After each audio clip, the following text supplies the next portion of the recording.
Today we speak with Lord Browne, Executive Chairman of L1 Energy, about leadership and how to navigate the challenges and opportunities of the energy industry. I am Mash'al Kindi and this is ADNOC Insights.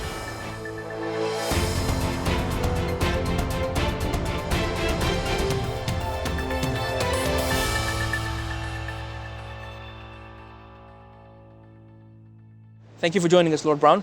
It's a great pleasure. Great pleasure. To start off, what do you see as the major challenges for oil and gas companies in the next few years? There are just a few very big ones. The first is the question of carbon.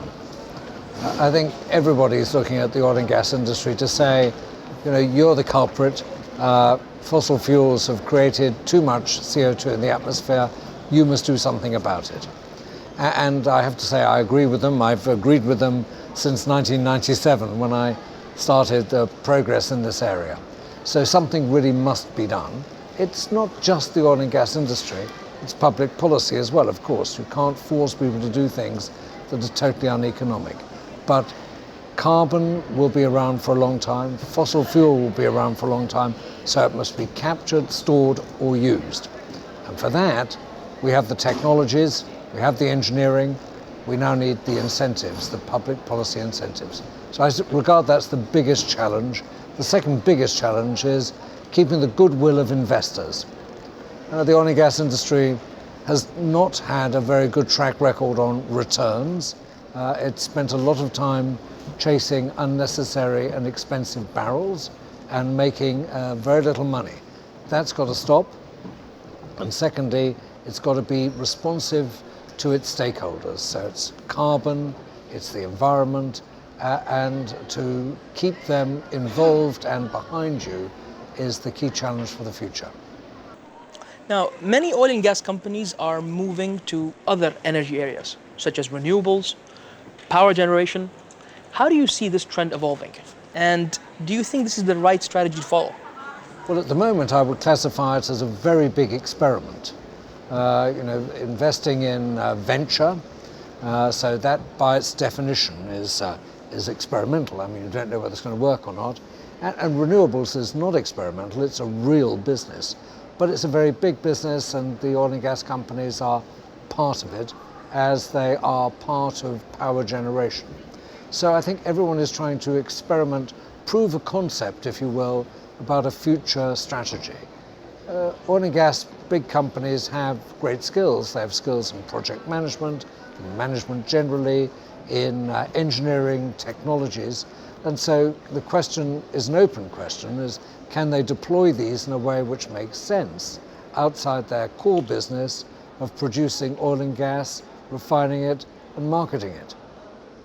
What skills do you think are the oil and gas and companies lacking to make that transition? Well, primarily, there are people who've been in this business and only in this business. I sit on the board of a renewable energy company, which I was one of the co-founders of, and the people there are very different. I mean, they really have to understand the power generation markets.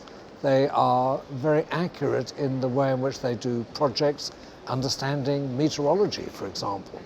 Now, all of these skills can be purchased and honed by oil and gas companies, but there are other people around. Regardless of strategy, the oil and gas industry has a lot of volatility, a lot of risk, a lot of uncertainty. What kind of leadership characteristics are needed to succeed in such an industry? Well, the first thing to say about the oil and gas industry is it's a very big part of the energy system of the world.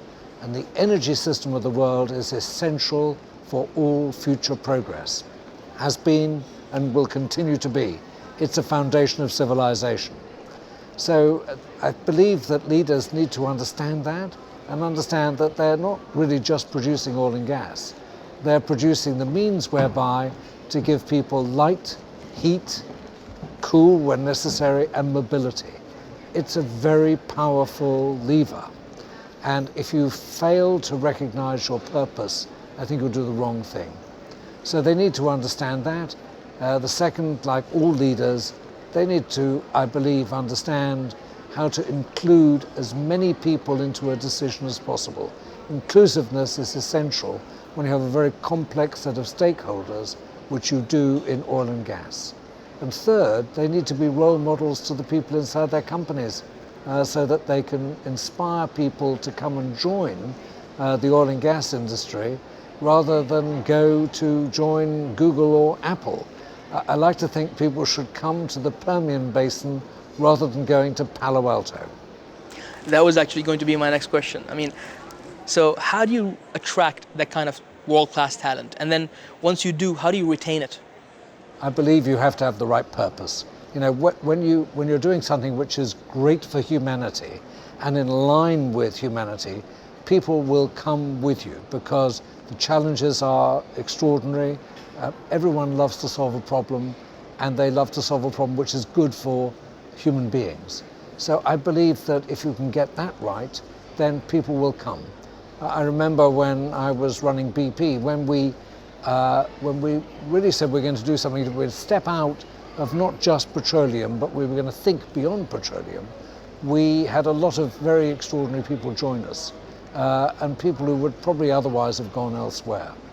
To retain them, you have to include them in your future and remember that they too have views and opinions, and you should listen to them. When you listen to them, include them in the future, then chances are they'll be inspired to stay with you. And inspiration is the big thing that keeps people excited and going forward. After all, that is the single most important differentiation between a machine and a human, the ability to imagine and be inspired. Great.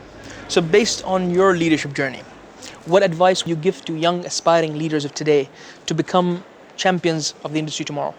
Get to be good at something.